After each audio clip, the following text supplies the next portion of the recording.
A história humana se nega a calar a boca, dizendo ser o soro da verdade. Goiás News Notícias. Sem mais delonga, vamos para notícia. No YouTube. Senti o corpo entorpecido e não consegui manter os olhos abertos, mas a mente permanecia lúcida. Dr. Roberto, um dos mais brutais torturadores, arrastou-me pelo chão, segurando-me pelos cabelos. Depois, tentou estrangular-me e só me largou quando perdi os sentidos. Esbofetearam-me e deram-me pancadas na cabeça. Colocavam-me completamente nua, de madrugada, no cimento molhado, quando a temperatura estava baixíssima.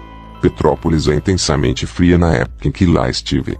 Fui várias vezes espancado e levava choques elétricos na cabeça, nos pés, nas mãos e nos seios. Nesta época, Dr. Roberto me disse que eles não queriam mais informação alguma. Estavam praticando o mais puro sadismo, pois eu já fora condenado à morte, e que ele, Dr. Roberto, decidira que ela seria a mais lenta e cruel possível, tal o ódio que sentia pelos terroristas. Espancaram-me no rosto, até ficar desfigurada. A qualquer hora do dia ou da noite, sofria agressões físicas e morais. Márcio invadia minha cela para examinar meu ânus e verificar se Camarão havia praticado sodomia. Este mesmo Márcio obrigou-me a segurar em seu pênis enquanto se contorcia obscenamente. Durante este período fui estuprada 2 vezes por Camarão e era obrigada a limpar a cozinha completamente nua, ouvindo gracejos e obscenidades, os mais grosseiros. Inês Etienne Romeu, única sobrevivente da Casa da Morte de Petrópolis. O depoimento de Inês Etienne Romeu, única sobrevivente da Casa da Morte de Petrópolis, foi registrado em 1971 e entregue à Ordem dos Advogados do Brasil, OAB, em 1979, quando foi libertada da prisão. Esse é um dos muitos relatos das 20.000 pessoas torturadas durante os anos de chumbo no Brasil. Neste 31 de março de 2023, o golpe que implantou 21 anos de ditadura militar no Brasil completa 59 anos. Na verdade, ocorreu 1º de abril. Mas, como nesta data se celebra o Dia da Mentira, os militares recuaram a comemoração para 31 de março. Nossa democracia ainda está na primeira infância e muito temos para avançar, principalmente nos direitos humanos e na igualdade social. Mas em nome dos que lutaram por nosso país não podemos aceitar qualquer tipo de tentativa de revisionismo histórico.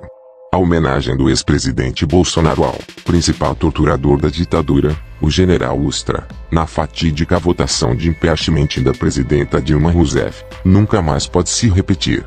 Como diz Eduardo Galeano, a impunidade é filha da má memória. Sabiam disso todas as ditaduras de nossas terras. Por isso, é preciso lembrar e relembrar. E não só lembrar, como fazer justiça. Importante a vitória, conforme divulgado no dia 28 de março, do Ministério Público Federal, MPF. Após recurso, a Justiça Federal reformou decisão que tinha absolvido o sargento reformado do Exército Antônio Aner Pinheiro de Lima, o tal Camarão, que atuou na Casa da Morte. O sargento já havia se tornado réu por sequestro, cárcere privado e estupro da militante política Inês Etienne Romeu. No entanto, após a defesa do réu, a denúncia foi rejeitada e ele, absolvido, sob o fundamento de que os fatos apontados como crime estavam protegidos pela anistia e pela prescrição. Na nova decisão, o Tribunal Regional Federal da 2ª Região, TRF2, reconheceu que a conduta de Antônio Aner não estaria abarcada pela Lei da Anistia, Lei 6.683/1979, e determinou que a ação penal contra ele retome seu curso. O acórdão reforça o entendimento de que o Brasil, por ser signatário da Convenção Americana de Direitos Humanos, deve seguir a jurisprudência da Corte Interamericana de Direitos Humanos, que determinou que o país investigue e puna crimes contra a humanidade praticados pelos agentes estatais, não podendo considerar-se um obstáculo à investigação ou processo leis internas de anistia e prescrição, como é o caso dos autos. Segundo o MPF, os crimes imputados ao militar foram comprovadamente cometidos contra Inês Etienne Romeu num contexto de ataque sistemático e generalizado contra a população civil brasileira. As torturas, execuções sumarias e desaparecimentos furtados cometidos por agentes de Estado no âmbito da repressão política constituem graves violações a direitos humanos, para fins de incidência dos pontos resolutivos 13 e 9 da decisão. os quais excluem a validade de interpretações jurídicas que assegurem a impunidade de tais violações, afirmou o órgão, mencionando sentença da Corte Interamericana de Direitos Humanos no caso Gomes Lund contra Brasil. Que vem o filme Brasil, 2023. A verdade que não pode calar. No dia 10 de dezembro de 2014, depois de 2 anos e 7 meses de trabalho, a Comissão Nacional da Verdade, CNV, confirmou, em seu relatório final, 434 mortes e desaparecimentos de vítimas da ditadura militar no país. Entre essas pessoas, 210 são desaparecidas. Mais de 300 pessoas, entre militares, agentes do Estado e até mesmo ex-presidentes da República, foram responsabilizadas por essas ações ocorridas no período que compreendeu a investigação.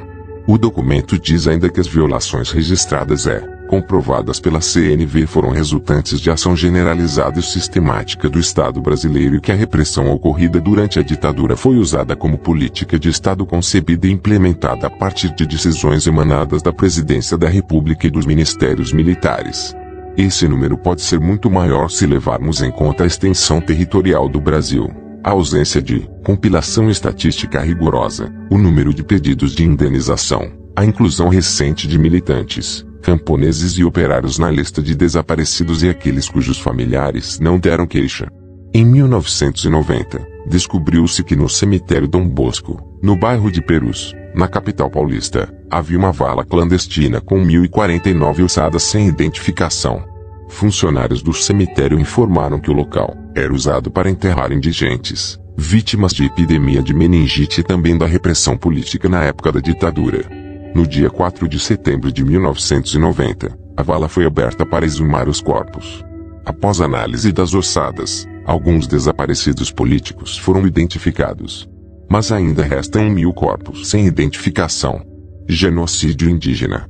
A Comissão Nacional da Verdade também incluiu em seu relatório final o assassinato de ao menos 8.350 indígenas em massacres, esbulho de suas terras, remoções forçadas de seus territórios, contágio por doenças infecto-contagiosas, prisões, torturas e maus tratos. Muitos sofreram tentativas de extermínio, como Suaimiri e Troari Amazonas, massacrados entre os anos 1960 e 1980. Neste período, a terra indígena foi afetada pela abertura, construção e pavimentação da BR-174, Transamazônica, pela obra da hidrelétrica de Balbina, e pela atuação de mineradoras e garimpeiros interessados em explorar as jazidas que existiam no território. Para algum de vocês, seguidores do canal, que tenha interesse de fazer algumas compras, online nós temos 2 lojas parceiras, uma delas se chama Magalu Jorge Rafaela, a outra é a loja Amazon, link logo abaixo da descrição. Boas compras. São mais de 8.500 mortos que permanecem sem direito à identidade pessoal e política, como se fossem pessoas de segunda categoria ou nem isso.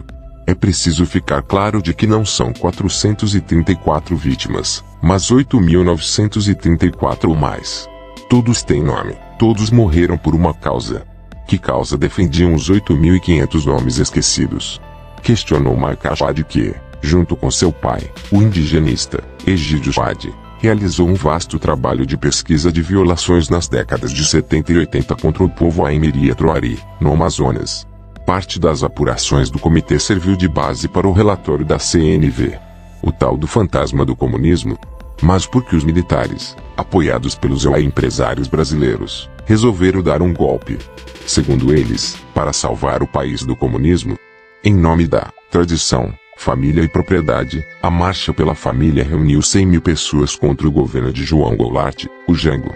Após a primeira tentativa de golpe, em 1961, quando Leonel Brizola criou a Rede da Legalidade, Jango sai fortalecido pela eleição de 1962, e reafirma a proposta das reformas de base, agrária, urbana, bancária, educacional, tributária e política. Contava com o apoio da parte mais expressiva e atuante do movimento sindical, das diversas alas do movimento camponês, movimento estudantil, a intelectualidade e de diversas forças políticas. A reforma agrária era o carro-chefe das reformas de base.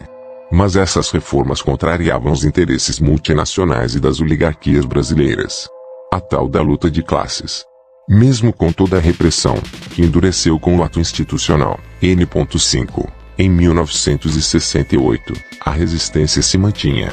No início dos anos 1970 apareceram uma série de movimentos sociais, com características diferentes, reivindicando espaço, criando polos de confronto que, aos poucos, rearticulavam as forças de oposição. O papel das comunidades eclesiais de base, CEBs, que, apoiadas pela Igreja Católica, surgem aos milhares no campo e na cidade foi fundamental. Por sua vez, os teólogos da libertação, cujas obras só começaram a aparecer no início dos anos 70, acharam mais fácil trazer suas teologias de volta à terra no quadro específico das CEBs, enquanto os pedagogos da Igreja, especialmente afinados com a linguagem da classe operária, desenvolviam técnicas de aplicação da exegese bíblica aos problemas sociais à sua volta.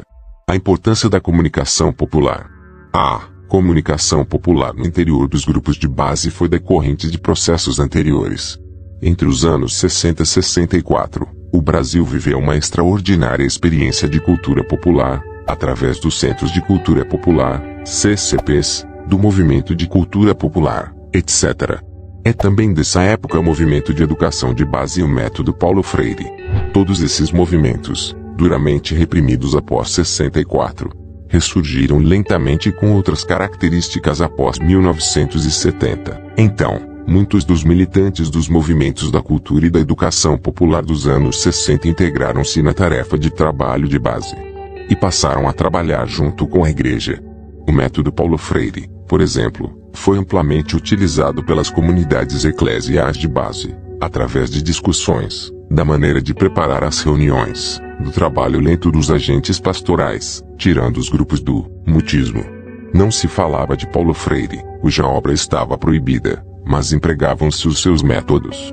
Nessa fase, além das CEBs, a Igreja criou a Pastoral Operária, a Comissão Pastoral da Terra, o Conselho Indigenista Missionário e apoiou a criação de vários centros de documentação e educação popular em todo o país. Em 1978, a situação social era uma panela de pressão prestes a explodir. Pequenos focos de resistência social manifestavam-se em quase todo o país. Na região industrial de São Bernardo, São Paulo, a situação era crítica. Os operários haviam descoberto a manipulação dos índices de reajuste salarial através de falsos percentuais de aumento da inflação nos anos de 72, 73 e 74, quando Delfim Neto era ministro da Fazenda. Chamados pelas novas lideranças, os operários iniciaram mobilizações nas fábricas e no Sindicato dos Metalúrgicos de São Bernardo, sob a direção de Lula, pela reposição salarial. Até que no dia 12 de maio de 1978 estourou a greve na Scania Vabise, em seguida, na Mercedes, Ford e em cerca de 300 outras fábricas em alguns estados do Brasil. Naquele momento e apesar de todo o trabalho de formação dos operários que existia nos anos de repressão, o movimento grevista e a mobilização pela reposição obedeciam mais a uma explosão humana do que efetivamente a consciência de classe dos operários. Reserve um momento para compartilhá-lo com sua família e amigos. Eu adoraria ouvir sua opinião sobre este conteúdo na seção de comentários logo abaixo. Até a próxima e obrigado por assistir. A história se repete, ou só se repete como penitência para quem é incapaz de escutá-la. Não há história muda. Por mais que a queimem, por mais que a rasguem, por mais que a mintam, a história humana se nega a calar a boca. O tempo que foi continua pulsando, vivo, dentro do tempo que é, ainda que o tempo que é não o queira ou não saiba. O direito de lembrar não figura entre os direitos humanos consagrados pelas Nações Unidas, mas hoje mais do que nunca é necessário reivindicá-lo e pô-lo em prática, não para repetir o passado, mas para evitar que se repita, não para que os vivos sejamos ventrílocos dos mortos, mas para que sejamos capazes de falar com vozes não condenadas ao eco perpétuo da estupidez e da desgraça. Quando está realmente viva, a memória não contempla a história, mas convida a fazê-la. Mais do que museus, onde a pobre se entendia, a memória está no ar que respiramos, e ela, no ar, nos respira. Eduardo Galeano, livro de Pernas pro Ar.